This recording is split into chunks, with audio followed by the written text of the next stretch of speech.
Edgeworthstown, also known as Mostrim, people are well catered for in sport. 3 primary schools provide education for all the children of the parish. Many other places of interest. Moat Farrell with its ancient motte. Here, the inauguration of the O'Farrell is said to have taken place. Suppose Father said that we write a book on those and gather up more photos. And so he said that, right, this will help whatever you want to do. So a few of us got together anyway. In particular, I'd have to mention Kathleen Connell, who knew practically every house in our parish and was able to tell us who was in it for back for 100 years. Like, you know, there was very few houses that we had to go and ask people the history of it. She knew nearly them all. And we collected the photos and we collected a bit about every organisation in the parish. And I wouldn't be able to tell you half of the stuff that was in it, but it covered the whole parish about what went on and who was in the houses and where they went, and it was all down to Kathleen Connell. And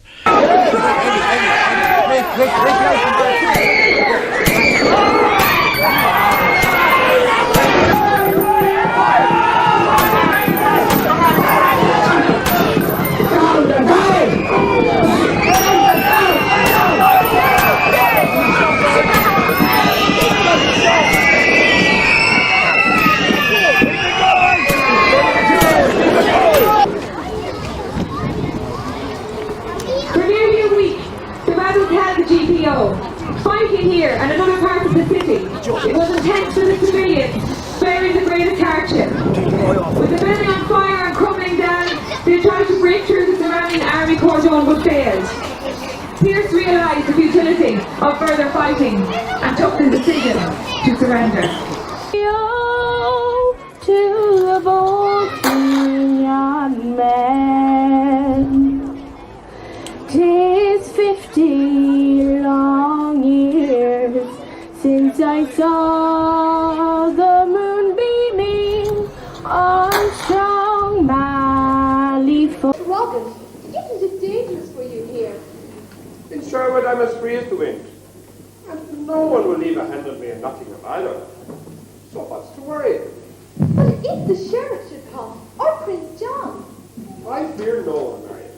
How I wish King Richard was home from the crusade. He'd restore your lands and titles. Ah, Lord of Locksley. And you, my wife, Lady Mary. When the sun in the morning peeps over the hill and kisses the roses round my window still, oh, my heart fills with gladness when I hear the trill of the birds in the treetops on Mockingbird Hill. Tra-la-la, it gives me a thrill to wake up in the morning to the mockingbird's trill. The ballerina of Sherwood Forest, Little John.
This was built in 1720 by Richard Edgeworth, and he would have been a grandfather of Maria Edgeworth.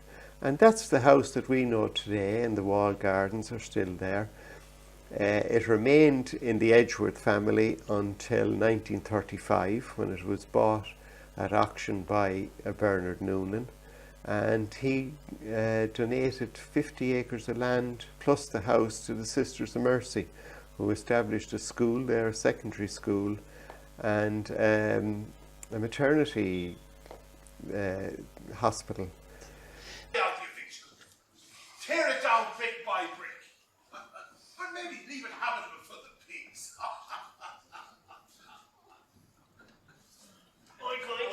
Oh no! Get your liver out of here! Murder them also! You're going to hurt them all! Give them a chance! Stand back! Here we go! Give us a chance! Come on! Hey! Easy, Mary! Come on!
Then one night at the pictures in the Auburn Hall, Paddy Logan and Michael Farrell came in. He says, "Well, there's a job going in Quins, would I be interested?"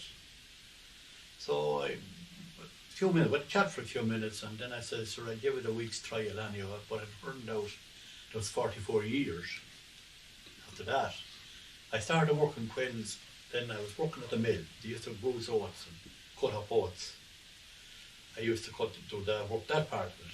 And then they bought the first pickup truck. I was putting that then. And we had that for about a year, and then there were 5 new lorries after that. They used to change the lorry every 2 years. So I was getting £3 a week there in Quins. And when I got married, I got a raise. I got €11 a week. When I got married here, then I bought this house one rail coal fast day, out pickup truck, was getting the puncture fixed at the Buff Kinney's. He was a county councillor from the town, and I asked somebody to sell one of the houses, and he says he'd sell the two of them. So I had buy the best pick of the two of them off you for £25. And then your mother and father bought that house? And well, the council or whatever way, it became theirs anyway. And how many rooms are in the house? There's only 2 bedrooms. And 12 years, yeah. Well, I'll tell you how it worked, Jerry. The mother and father had to have one room on, because they'd be boss, they'd have to have a room. Yeah. And then there was a back room, like in the sort of, and the settle bed. That was the secret. You see, the settle bed was in the kitchen, and when you put it up and put the hands on it in the morning, it became a table. And it was like that there now. And when you let it down at night, it was like a big box, and you could row 4 or 5, maybe 6 or 7 children. And nobody would fall out. Yeah. And it was sides on it and everything. It was a table you're on it with, and the settle bed was the was a place of which it reared families of 14 settlements. But the unfortunate thing about it, my father was coming out of the town one night with someone, town relation, and he knew the settlement would be down an hour and we'd be all in it. Yeah. So he said to your man, he says, I have to run on, I have to go to the toilet. I run on. So I just see he was getting before your man. Up, he threw the settlement, and we all in it. Right, yeah. You know, your dad said, no, you're not getting married, not unless you get a house. So Lynn proved him wrong and got to deposit and worked hard and got deposit for a house. And where was your first house? And in a little terrace, like the ones in Edgerton. Two up, two down. Sydney Road. Sydney Road. Gillingham. That's it, Gillingham, yeah. Can you remember how much you would have paid for it? 280. 2,800. 2,150. 2,150. No, that's it. Sounded that for was our 13. first. Sounded for 13. How long after? Oh God, they were about lovely place. 10 years or so. Right. 10 or 15 years, I think longer than that. And Dublin then, about 16, 15 or 16. I worked with nuns up there in the guest house. The guests consisted of doctors and young students. And a lot of nuns visiting to be up for going to doctors. That was my job, to meet them at the train. We had a taxi, meet them at the plane when they were coming from other countries. All different religions. Would you have lived in there, in that place? Yeah, we stayed in the guest house. Yeah, there was big staff in it. I was supposed to be kind of a receptionist, and we looked after the nuns then they come visiting there. And the wedding, as you say, was 8:30 in the morning, and what would they do for the day after? Would there be a bit of we come home, we had breakfast up in Paddy's, and all the neighbours, then we had the breakfast, we went to Longford, spent the day in the pub.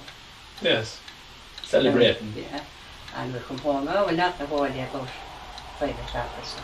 They couldn't have much going. Our father was only died a few months before. The neighbours, all the neighbours then went up to, we had the pre-brew, Kelly van for the night. Oh. Yeah, which? The pre-brew, Sean Marshall. Oh, aye. Who else was in the Sean Marshall, a neighbour here? Sean Marshall's, Bernie Connor was there. What was his name? Dewey, really. He was a shoemaker in the town. Seamus Carney. Seamus Carney was there. Who else was there? I said Bernie Connor. And they played in the house? Yeah. Good. And tell me now, school, from what time to what time, and what sort of learning would you have done? Sure, look at it. Unless that you were ready enough to learn, there was no, kids weren't learning like the way they are now. Tell us a bit about what school was like. Well,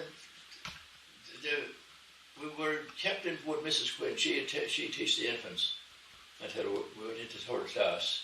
From infants, that first class, second and third with Mrs. Quinn, and then we went out to Master Barton until with the other 3 classes that were in 6th class. Yeah. That finished. We were 14 then. Yeah. That finished. We finished at 14, and then they were allowed 14 days in the year to help your father in the land or whatever. Right. Just catch and turf or right. Like that. Yeah. That was allowed at that time. So you could take time off. Aye. You were probably easier to be at school, was it?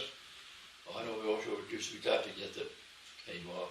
That's about the Auburn Hall, Gertie. It's Paddy bought the Auburn Hall 67 from Matty Farren, Paddy Gogan, Hughie Quinn. It'd be Hughie Quinn now, would be Quinn's grandfather. Yes. Pat's father. Yeah. Yeah. The rectors actually. Paddy Gogan, John Quinn, Hugh Quinn, Matty Farren and Barney Hughes. They were all directors. So they owned it, the directors they bought the hall themselves first. They had to do a lot of renovating. And if it wasn't done within 6 months, the editors were taking it back. So they had it up and they had done quick. Yes. And the floor that they had put into it was out of a hospital that was demolished. Yeah. And they turned it upside down. And used it. That was there until we sold it. And what would have been the function of the hall, what happened there? What would have... Well, we ran pictures in them first, and then we ran discos, then we ran dances, then we had the bingo. Tell us about the pictures, Gertie. That's an interesting thing. It was a cinema at one stage. Oh, it was a cinema, yeah. And did you operate that? Paddy did up on the, he had, it was up on the heights, it was up the stairs sort of thing. And a big screen where the stage is. Oh, yeah, yeah. Well, there's a good few going to it, you know. A few of them used to come, including the Smiths, and they had the girl until the way up at the back. Yes. And the light had to be off, and they put the light on, of course I was the enemy. Keep an eye on them. Well, he popped the question and asked you to get married. I don't know if we did or not. I think we bought a house and then I think we thought it was the done thing. Yeah, so just... I give you something. And what year did you get married in? About 1955. In Birmingham, wasn't it? In Birmingham, yeah. And can you remember the priest, or was it a Catholic church or a... No, there's no church. Oh, what way I did? This registry office. That's right, yes, very yes. good, yes. Yeah. And that was that. And would have any of your family been at the wedding? Nobody at all. And we went out and we had, there was 2 witnesses, and then we went out to a cafe and had tea and sandwiches. And then Joe went on to work, and I had to go to work because I was working in the chemist, and it was all late night. The same day? Yes. You bought a shop in Edgerstown, tell us. How did that come about? Mary Brady was packing up, and we knew it was up for sale, so Paul Martin was selling it. So I said to buy that morning, I was there, and I said to her, she said, where are you going to now? I said, I'm going into Edgerstown. I beat up this place and get a good price for Mary Brady. That's all I said. I was off into it, and I started bidding. And Paul had said to whoever else was bidding, you're not going to let the woman beat you. And I kept on bidding like that. I can't even think how much I paid for it now. Not too much, you know. It was quite cheap. Not compared to what I got for it. Was it 40-something thousand? I think it was. Yeah. 47 or something like that. Yeah. And then, so I went in, as I said, that day, and I was at home in the bungalow, and Lily went in, and she'd heard that they said, and now one with no coat on her. Bought the shop. An old green coat on her. And what would your father have worked at? My father was a jockey. He was a champion jockey of Ireland at one time. Right. He rode the winner of the national 100 years ago in 1916. What was his on a first horse name? called All Sorts. What was his first name? Jack Lynn. Jack, yes. Yeah. His brother Willie rode in the same race. He finished 4th or 5th, I'm not sure which, the Curtis is gone. He was killed shortly after that in Gowran Park in Kilkenny. And his son Johnny was also a jockey. He was killed in Sutherland, England. And of course Mickey, my brother, was killed at Sandown Park. All horses. All horses, 3 of them in the family. Was this Dublin man, Bob Malone. He was a foreman down in a new iron refinery had started down in Southampton, building an iron refinery. And he brought 12 of us down there. And those 2 men from Edgerstown as well, Oliver Corcoran and Tony Garvey. They came down with us, they were with us. And the wages there, we were working from 8 at night until 8 in the morning. The wages was £11 a week. We nearly couldn't spend it. It was terrific money, like, you know. There was a boxing club in Edgerstown one time, like, you know. Oh, tell us about that. Where was that? Yeah, there was one great boxer, Frank Cosgrove. He came from Shantam. Yeah. Yeah, he was a great boxer. He fought for the Golden Gloves in America after, like, you know. Would he have been Nellie Cain's brother, is it? Oh yeah, his brother of ours. Yeah. He was very good, like, you know. And where would the boxing club have operated out of? It's just down that hill, down the whole hill there. It was on the left hand side where Garvey had the shop after, like, you know. Yeah. It was down the old hut there beside that. Yes. Yeah, that's where it was, yeah. Were you involved? I used to do it. I had a professional licence in England. Boxing? Boxing, yeah. And did you box in the ring? ring? Yeah, done a bit, like, you know. Right. But so you were a boxer, a soccer player, a footballer, and a cricketer. All that, a bit of everything. I like the heart you were on. Yeah.